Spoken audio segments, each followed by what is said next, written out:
Hey, what's up guys? Welcome back to the channel. I'm gonna give you a quick rundown of the kayak that I'm gonna be using for 2022. Super stoked, looking forward to this season coming up. But anyway, let's get into the rundown. So I'm still running the same kayak I was last year. It's a 2021 Hobie PA12 180. I have added the Motor Guide XI3 spot lock trolling motor. This is actually a 24 volt trolling motor. I had to cut down the shaft on it. Have it rigged up with a little clip here drilled out going to the handle, and I've just got it run here where I can pull it and it releases it, and then I have another pull rope right here that I can pull it back in with. So anyway, that's my trolling motor set up. We'll move on to the graphs. I'm running two Lowrance Elite units. These are 9-inch units. The one on the left is the TI2. The one on the right is the FS. I had to upgrade to the FS because I went with the active target, and the TI2 is not compatible. So since I had two screens, I said, what the heck, let's install them both on the kayak. And I think I'm gonna be super excited about how that worked out.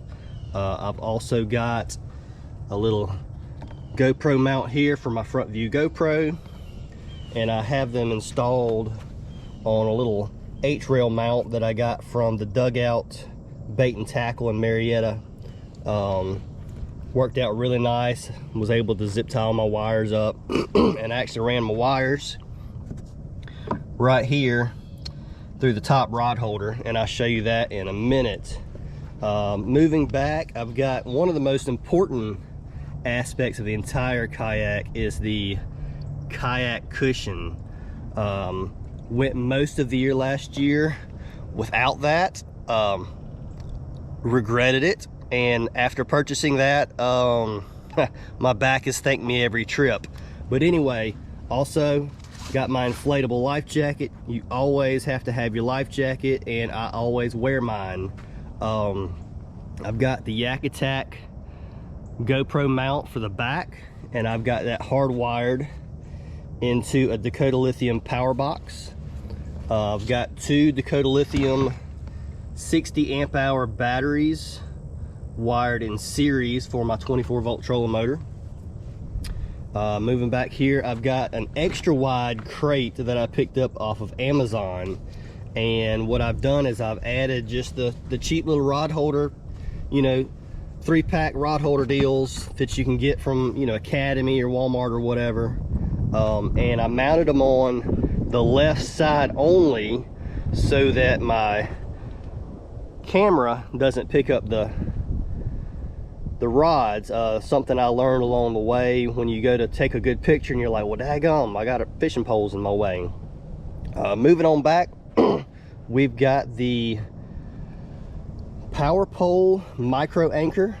This thing is really, it's invaluable. I use it every trip out, and it's mounted to a one objective mount. I've also got the trolling motor mount that goes on the back for the stern mount trolling motor. So if I get into a situation where I'm running, you know, in a shallow lake, I may not want to use my spot lock. I may want to just, if I'm hitting banks, then I'm just going to use my stern mount and take my bow mount trolling motor off, and it allows me to use the foot control steering completely hands-free. I'll show you how I have that rigged up. So I've got two cables here that'll hook to the wings on my trolling motor, and let's see, right there you can see I've got a hole drilled in the kayak and a tube run through there. Whoops. And the tube runs through here and comes out back there. You can kind of see it where it comes back in, and then I've got it clamped here, running to foot pedals on either side. That was that's been a really neat deal. I've also got my homemade active target mount right here. So I got my homemade active target mount. I need to take it apart and paint it. I just hadn't got around to it yet.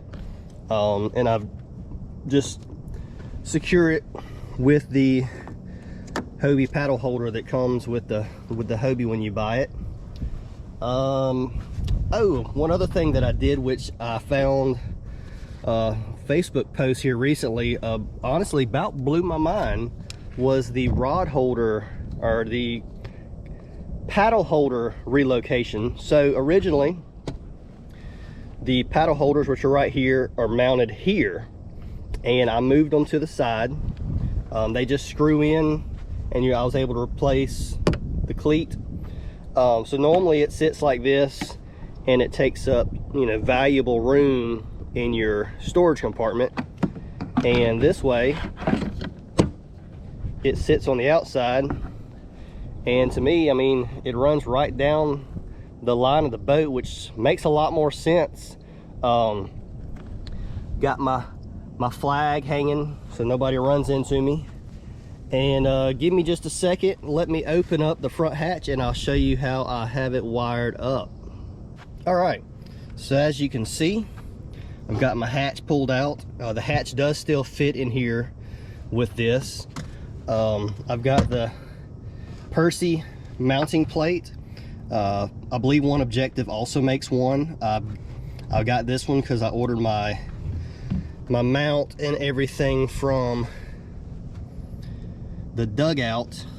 They've actually got a pretty cool feature set up where they've got Christine Fisher's build, which she's running the dual graphs. She's actually running Garmin's, but she's got the dual graphs, the Hobie H-ray mounting bar, and all of this all under one area where you can just go through and go, oh yeah, I need this, I need this, I need this. Works out pretty cool. But anyway, so what I've done is I've trimmed back my top rod holder, and I've got my tube for my little lever for the trolling motor. And then I've also got my active target transducer cable run through there. That way I can just unscrew it and pull it off if I don't need it. I'm also running the FPV power distribution hub right there. It cleaned up my my wiring mess that I had previously done before. I mean, it worked before, but it wasn't the prettiest. I'm much happier with this.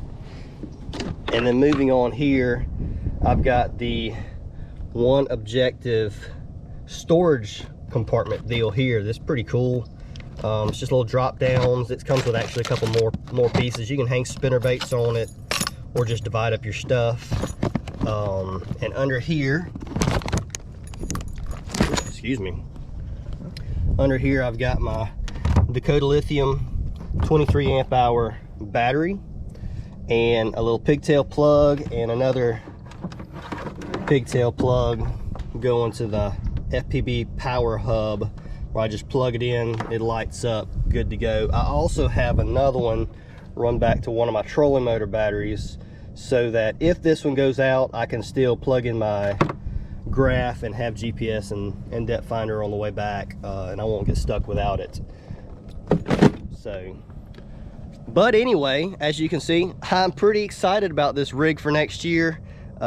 Season starts 3-4 weeks. I'll be headed down to Kissimmee, so subscribe to the channel.